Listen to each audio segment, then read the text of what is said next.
Soy médico residente del área de imagen del Hospital Regional de Alta Especialidad del Bajío. Y quiero dar un agradecimiento al Hospital Pediátrico de Especialidades de León, quien nos apoyó pues, con los nenes para poder sacar las imágenes de cadera que necesitamos. Entonces vamos a comenzar dando algunas definiciones.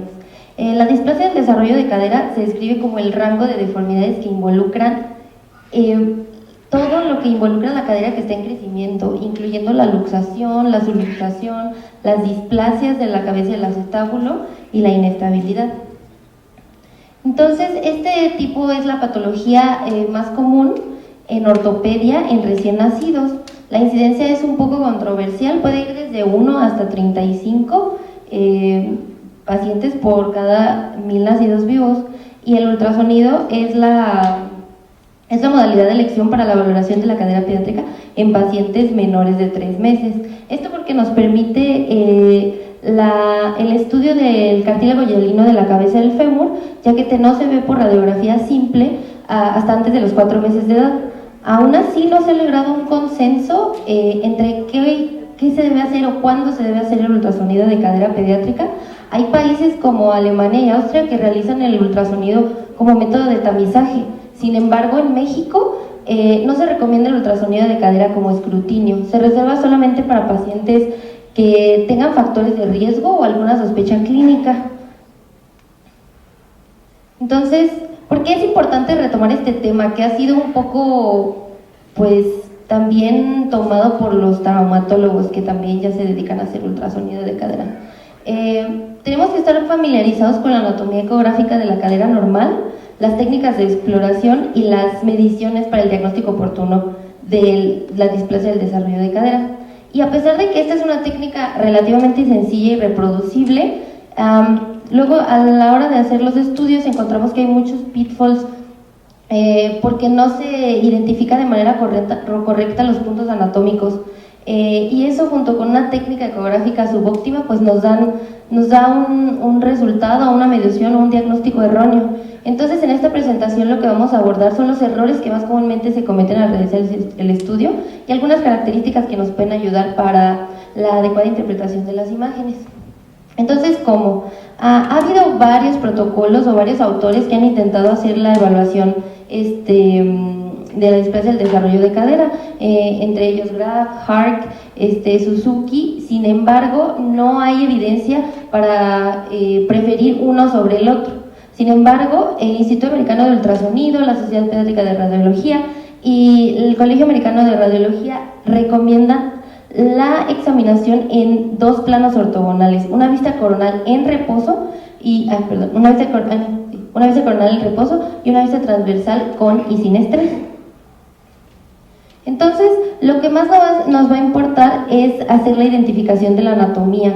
Lo más importante es tratar de poner en una posición muy central nuestro transductor para poder ver el eje central acetabular, el cual nos va a ayudar a revisar toda esta anatomía, la cual, conociéndola ya, va a ser después muy fácil hacer nuestras mediciones.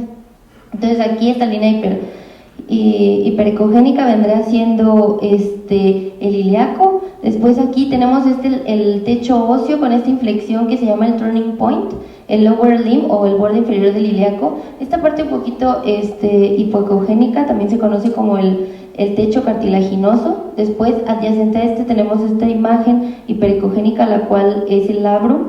Después vamos a observar la cápsula, el borde osteocondral y el cartílago trigradiado. Para que un método tenga las adecuadas características para que sea reproducible, tiene que tener definiciones sencillas, tiene que ser fácil de entender por el radiólogo y tiene que ser reproducible, y el método de Graf cumple con estas características. Entonces, por eso vamos a ver cómo se hace la medición del ángulo alfa y beta. Lo primero que vamos a hacer es identificar el centro del labro. Después vamos a identificar el techo óseo del acetábulo, el cual donde nos importa es en el turning point, que es donde hace esta inflexión. Después de esto vamos a identificar el lower limb, que así se llama, o así se refiere Graf, o el borde inferior, o también llamado en español el borde inferior del ilíaco. Después de esto se va a trazar una línea base sobre el hueso ilíaco y después vamos a trazar una línea que conecte el techo óseo acetabular con el lower limb. La intersección de estas dos líneas es la que nos va a dar el ángulo alfa. Ahora, para trazar el ángulo beta, lo que nos va a importar es, vamos a trazar una línea del techo cartilaginoso, así se conoce, donde identificamos el techo óseo del acetábulo y la vamos a trazar por el medio del labrum. Esta es la clasificación de Graf, que aparte de la medición del ángulo alfa, lo que nos importa también reportar es cómo está configurado el techo óseo, cómo está la cobertura de la cabeza femoral del techo cartilaginoso. Esas dos cosas también son muy importantes, aparte de la medición de los ángulos. Las caderas tipo 1 son caderas maduras, que son niños que no tienen ningún problema. Las caderas 2A positivo y 2A negativo son caderas inmaduras que se tienen que estar en seguimiento para poderles dar una reclasificación. Las caderas 2B, 2C y 2D son caderas que necesitan, son caderas displásicas.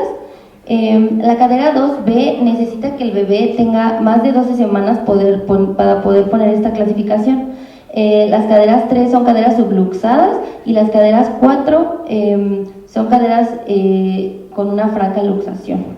Importante entre la cadera 2C y 2D es cuando empieza a tomar importancia la medición del ángulo beta. Ahora vamos a ver unos ejemplos muy rápidos. Aquí tenemos un ultrasonido de cadera derecha en una paciente que tenía un antecedente de presentación pélvica. Podemos observar aquí un ultrasonido de escala de grises que se le encontró un ángulo alfa de 60. Este se clasificaría como una cadera tipo 1. Después tenemos aquí una cadera derecha de una paciente femenino de 1 mes y 14 días, donde la medición del ángulo alfa le salió en 59.36 grados. Cuando nosotros revisamos el techo óseo del acetábulo y lo encontramos correcto, vamos a clasificarlo como una 2A positivo. Sin embargo, si este techo óseo estuviera insuficiente, estuviera plano, tuviera alguna característica que no tuviera el turning point, se tendría que clasificar como un 2A negativo. La particularidad de este tipo de caderas inmaduras es que después de los 3 meses se debe de volver a citar a la paciente, y si el ángulo alfa sigue siendo menor de 60, la clasificación va a cambiar y lo vamos a subir a un 2B. Aquí tenemos una cadera ya 2C, donde es muy importante el uso o el cálculo del ángulo beta. Aquí este es un femenino de 4 meses de edad con alteración a la exploración física y se encuentra un ángulo alfa de 43 y un ángulo beta de 76. Entonces aquí es importante saber que si el ángulo beta fuera mayor de 77, tendríamos que clasificarla como una cadera 2C. Aquí las caderas tipo 3, varias bibliografía dice que ya no hay necesidad de medirle el ángulo alfa a las caderas tipo 3 y tipo 4. Son caderas prácticas que ya están luxadas, pues bueno, una es luxada y la otra luxada. Solo es importante valorar cómo está el labrum, hacia dónde se va, si se va hacia arriba o hacia abajo. Eso es lo que tenemos que reportar. Ahora, ¿cuándo vamos a hacer este ultrasonido? Porque también existen luego muchas dudas. La literatura dice que este se debe recomendar entre la 4ª y 6ª semana de vida. Algunos factores de riesgo son que la paciente sea de sexo femenino, que venga de presentación pélvica, el examen físico con datos de inestabilidad, una historia familiar de la displasia del desarrollo de la cadera. Algunos otros son que la madre sea primeriza o que tenga antecedentes de oligohidramnios, pero algo que le dan muchísima importancia o tiene un gran valor es que tenga una historia familiar de displasia del desarrollo de cadera. En cuanto a la afección, el 60% de las caderas de afección es en la cadera izquierda, el 20% en la derecha y el otro 20% es bilateral. Y en cuanto a qué se está haciendo en México, qué normativa tenemos, la verdad es que no hay mucha información. Tenemos una norma, la 034, y la Ley General de Salud, pero en 2016 el Diario Oficial de la Federación remarca la importancia del diagnóstico y el tratamiento oportuno de la displasia de cadera mediante el examen clínico. ¿Y por qué? ¿Por qué debemos revisar a los niños? ¿Por qué debemos de hacerles este ultrasonido cuando, en el caso de México, cuando el paciente tiene algún antecedente o alguna alteración a la exploración física? Pues porque se ha demostrado que si nosotros hacemos un diagnóstico temprano y hacemos la reducción concéntrica, la anteversión femoral y la displasia acetabular van a mejorar espontáneamente antes del año. Desgraciadamente, pues en nuestro país, muchas veces los papás, los pacientes, los clínicos que los revisan, pues no se dan cuenta y al final, como no duele la displasia del desarrollo de cadera, hasta que el paciente empieza a caminar puede haber cojera, marcha normal y discrepancia en la longitud de las piernas. Después de los 4 años de edad, la mejoría espontánea muy seguramente no va a pasar y el paciente necesita un tratamiento quirúrgico. Entonces, incluso las displasias leves, el eje y la concentración de fuerza es muy asimétrica, lo que puede causar coxartrosis y fracturas subcondrales.